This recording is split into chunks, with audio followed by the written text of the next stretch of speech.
లోబి వ్యాధి. పరోపకారి పాపన్న ఉండే గ్రామానికి ఒక ఆమడ దూరంలో అంగర అనే గ్రామం ఉంది. ఆ గ్రామంలో కనకయ్య అనే భూస్వామి ఉండేవాడు. కట్టుకుపోయినంత డబ్బుండి కూడా కనకయ్య పరమ లోబి. కానీ ఖర్చు చేయాలంటే ప్రాణం మీదకొచ్చేది. అటువంటి అతనికి కాస్త గుండె నొప్పి ప్రారంభమైంది. గుండె నొప్పి చాలా చెడ్డ జబ్బు. దానికి చికిత్స జరగకపోతే ప్రమాదం. చికిత్స చేయించాలంటే డబ్బు ఖర్చు అవుతుంది. అందుచేత కనకయ్య మొదట్లో అదే పోతుందని ఆలస్యం చేశాడు. ఆ నొప్పి కూడా నిలకడగా ఉండక వస్తూ పోతూ ఉండేది. అది పోయినప్పుడు ఇక రాదనే అనుకునేవాడు కనకయ్య. కానీ అది తిరిగి వచ్చేది. అప్పుడు కనకయ్య ఛీ, ఈ దిక్కుమాలిన నొప్పి వైద్యం చేస్తే గానీ నయమయ్యేటట్టు లేదు అని అనుకునేవాడు. తర్వాత మళ్ళీ వదిలేసేవాడు. కనకయ్య ఇంట్లో వెంకడు అనే వ్యక్తి పనిచేస్తూ ఉండేవాడు. వెంకడు జీతానికి కుదిరిన నౌకరు కాదు. కనకయ్యకు రుణపడి బాకీ తీర్చలేక పని చేసి రుణం చెల్లుబాటు చేస్తున్నవాడు. కనకయ్య వెంకడ్ని పిలిచి, గుండె నొప్పికి వైద్యం చేసే వాళ్ళు ఎవరైనా ఉన్నారేమో నీకు తెలుసా అని అడిగాడు. మాకు కొన్ని గ్రామాల అవతల ఒక వైద్యుడు గారు ఉన్నారు. ఆ భస్మాల వైద్యుడు గారు నాకు కూడా గుండె నొప్పిగా ఉంటే మొన్ననే మందు ఇచ్చారు అని చెప్పాడు. అయితే అతన్ని అడిగి నీ మందులే ఒక వారానికి పట్టుకురా అని చెప్పాడు. అతనికి బేడానో పావలానో ముందే డబ్బు ఖర్చు అవుతుందని తెలిసినా తనకు బాకీ ఉన్నవాడు గనక కనకయ్య వెంకడి చేతిలో డబ్బులు పెట్టలేదు.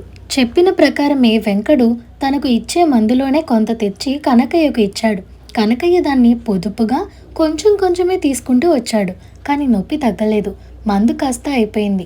మరికొంచెం మందు పట్టుకురమ్మని కనకయ్య వెంకడ్ని మళ్ళీ అడిగాడు. ఇంకక్కడ ఆ మందు దొరకదండి, నాకు గుండె నొప్పి తగ్గిపోయింది, ఆ వైద్యులు గారు నాకు మందు ఇవ్వడం లేదు అన్నాడు.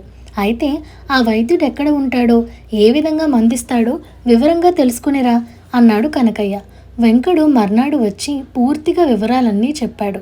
భస్మ వైద్యుడు గారు నాకంటే తక్కువకి మందు ఇచ్చారు కానీ కలిగిన వాళ్ళ దగ్గర మాత్రం రూపాయి కన్నా తక్కువ తీసుకోరటండి అని చెప్పాడు. ఈ మాట విని కనకయ్య చాలా బాధపడ్డాడు. వారం వారం రూపాయి బిళ్ళ కుడుములాగా ఖర్చు చేసి మందు తీసుకోవాలంటే ప్రాణం పోయినంత పని అవుతుంది. మందు తీసుకుందా ఉందామంటే గుండె నొప్పితో ప్రాణమే పోవచ్చు. ఈ చిక్కుముడి విడక 3 రోజులు మదనపడి కనకయ్య ఒక నిర్ణయానికి వచ్చాడు. ఒక వేకువజామున కనకయ్య వెంకటితో, నేను తొందర పని మీద పొరుగురు వెళ్తున్నాను, నువ్వు మాత్రం నేను తిరిగి వచ్చేదాకా ఇక్కడే ఉండు, ఎటూ వెళ్ళకు అని చెప్పి బయలుదేరాడు. ఆయన తిన్నగా వెంకడు ఉండే గ్రామానికి చేరుకొని వెంకడి గుడిసెకు వెళ్ళాడు. ఇంట్లో వెంకడి కొడుకులు 2 మాత్రమే ఉన్నారు. మీ అమ్మేదిరా అని అడిగితే పొలంలో గడ్డి కోసుకొని రావడానికి వెళ్ళిందండి అని వెంకడి పెద్ద కొడుకు చెప్పాడు. వెంకడి పెద్ద కొడుకు 12 ఏళ్లవాడు. ఆ పిల్లవాడి చేతిలో ఒక పావలా పెట్టి, కనకయ్య నీకు భస్మాల వైద్యుడు గారు ఉండే ఊరు తెలుసు కదా అని అడిగాడు. వాడు తెలుసన్నాడు. మీ నాన్నకు గుండె నొప్పి వస్తుందని చెప్పి ఒక వారానికి సరిపడే మందు పట్టుకొనిరా, వైద్యుడు గారితో ఏం చెప్తావు అని మళ్ళీ అడిగాడు. మా నాన్నకు గుండె నొప్పి వస్తున్నది, ఒక వారానికి మందు ఇయ్యమని చెప్తాను అన్నాడు వెంకడి కొడుకు. చాలా బాధపడుతున్నాడని చెప్పు, ఏం నువ్వు వచ్చేదాకా నేను ఇక్కడే ఉంటాను అన్నాడు కనకయ్య చౌకలో మందు దొరుకుతుందని ఉబలాట పడిపోతూ. వెంకడి కొడుకు పావలా తీసుకొని వైద్యుడు గ్రామానికి పొలాల వెంట పరిగెత్తిపోతుంటే వాడి తల్లి గడ్డి కోసుకుంటూ అతన్ని చూసి ఎక్కడికి రా అని అడిగింది. అయ్యకు గుండె జోపట, చాలా బాధపడుతున్నట్ట. కనకయ్య గారు మన ఇంటికొచ్చి ఈ పావలా డబ్బులు ఇచ్చి త్వరగా మందు తెమ్మని నన్ను పంపారు అని చెప్పాడా కుర్రవాడు. వెంకడి భార్య కంగారు పడి, ఇదేం గ్రహచారం రా బాబు, ఆ డబ్బిటి మందు నువ్వేం తెస్తావు, నేనే పోతా అంటూ పావలా తీసుకుని 2 మైళ్ళ దూరంలో ఉన్న వైద్యుడి గ్రామం చేరి వైద్యుడి ఇంటికి వెళ్ళి, బాబు మా ఆయనకు గుండె నొప్పి వచ్చి చాలా బాధపడుతున్నాడు, ఈ పావలా తీసుకుని మందిచ్చి పుణ్యం కట్టుకోండి అని అన్నది. వైద్యుడు ఆమెను యగాదిగా చూసి, రోగిని ఇక్కడికి తీసుకురా, చూడకుండా నేను మందివ్వను అన్నాడు. రోగి 5-6 మైళ్ళ దూరాన కనకయ్య గారింట ఉన్నాడని, నడవలేడని, మందిచ్చి ప్రాణం కాపాడమని వెంకయ్య భార్య వైద్యుడి కాళ్ళ వేళ్ళ పడింది. కనకయ్య గారంటే పేరు మోసిన భూస్వామి కదా, ఆయనంట పనిచేసేవాడికి ఆయనే కదా మందిప్పిస్తాడు, రూపాయికి తక్కువైతే మందివ్వను, అయినా రోగిని చూడాలి అని తెగేసి చెప్పాడు వైద్యుడు. తన భర్త జీతానికి ఉన్న నౌకరు కాదని, రుణపడి శ్రమ చేసి బాకీ తీరుస్తున్నాడని చెప్పి ఆమె వైద్యుణ్ణి తన వెంట రమ్మన్నది. నేనెలా వస్తాను, నా కోసం ఎక్కడెక్కడి నుంచో వస్తారు, ఈ పెద్ద మనిషిని చూడు, 2 కోసల దూరం నుంచి నా కోసం బండి కట్టుకుని మరీ వచ్చాడు అని వైద్యుడు ఒకరిని చూపించాడు. ఆ వైద్యుడు చెప్పిన మనిషి పరోపకారి పాపన్న.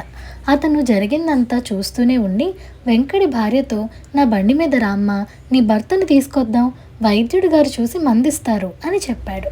పాపన్న వెంకటి భార్యను బండిలో ఎక్కించుకొని కనకయ్య ఇంటికి వచ్చాడు. వెంకట్ అక్కడే ఉండి భార్యను చూసి ఆశ్చర్యపడ్డాడు. భార్య కూడా పిడిరాయిలాగున్న భర్తను చూసి, జబ్బు నయమైందా ఏం అని అడిగింది. నాకేం జబ్బు అన్నాడు వెంకడు. వెంకటి భార్య జరిగిందంతా చెప్పింది. అయ్యగారు కూడా బాగానే ఉన్నారే, పొరుగురు వెళ్ళొస్తానని వేకువనే బయలుదేరారు. దారిలో మనవాడు కనిపిస్తే ఏదో చెప్పుంటారు, వాడికేదో అర్థమై ఉంటుంది, నువ్వేమీ కంగారు పడకు అన్నాడు వెంకడు. భార్యాభర్తలిద్దరూ పాపన్నకు అనవసరంగా శ్రమ ఇచ్చినందుకు క్షమాపణ చెప్పుకున్నారు. పాపన్న బండి తోలుకుంటూ తిరిగి తన గ్రామానికి బయలుదేరాడు.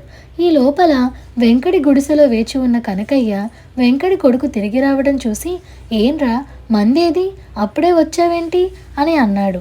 మందు మా అమ్మ తెస్తానని వెళ్ళిందండి అన్నాడా కుర్రవాడు. వెంకటి భార్య ఇంతకు రాదు అంతకు రాదు. కనకయ్యకు గుండె నొప్పి ఆరంభమై హెచ్చేటట్టు కనపడింది.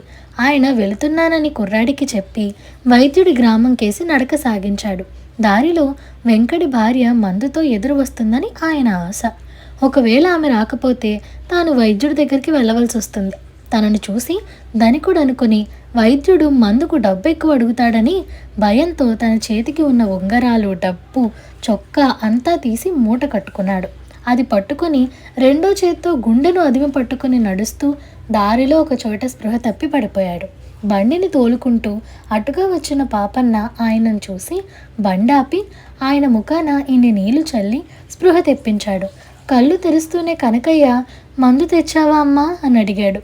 ఆ మాటలు పాపన్నకు అర్థం కాక కనకయ్యనెత్తి బండిలో పెట్టి బండిని మళ్ళీ వైద్యుడింటికి తోలుకుపోయాడు. వైద్యుడు రోగిని పరీక్షించి, రోగం చాలా ముదిరింది, రోజు పరీక్ష చేస్తూ మందివ్వాలి, ఎవరి మనిషి అని అడిగాడు. నాకు తెలీదండి, ఎవరో అనాథలాగున్నాడు, మీరు చికిత్స చేయండి, నేను రోజు బండిలో తెస్తాను, మందు ఖర్చు కూడా ఇచ్చుకుంటాను అన్నాడు పరోపకారి పాపన్న. కనకయ్యకు మర్నాటికి కానీ పూర్తిగా స్పృహ రాలేదు. ఒళ్ళు తెలియగానే ఆయన, మీరెవరు, నేనెక్కడున్నాను అని పాపన్నను అడిగాడు.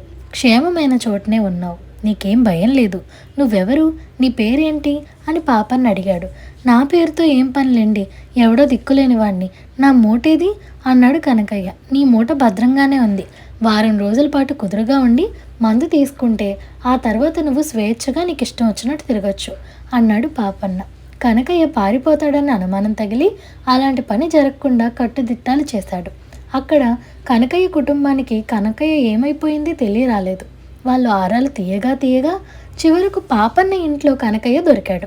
తాను అనాథ కాదని, పెద్ద భూస్వామని పాపన్నకు తెలిసిపోయే ప్రమాదం వచ్చేసరికి కనకయ్య గుండె నొప్పి తీవ్రతతో, నేనేం మాట్లాడింది మతి చెడి నాకే తెలియదు, నన్ను క్షమించండి, నాకు అయిన ఖర్చు మాత్రమే కాకుండా ఈ బహుమానం కూడా తీసుకోండి అని చెప్పి తన ఊరికి తిరిగి వెళ్ళాడు. కొన్ని వారాల పాటు వైద్యం చేయించుకున్నాక కానీ కనకయ్య గుండె నొప్పి తగ్గలేదు. ఇదండి ఇవాల్టి కథ.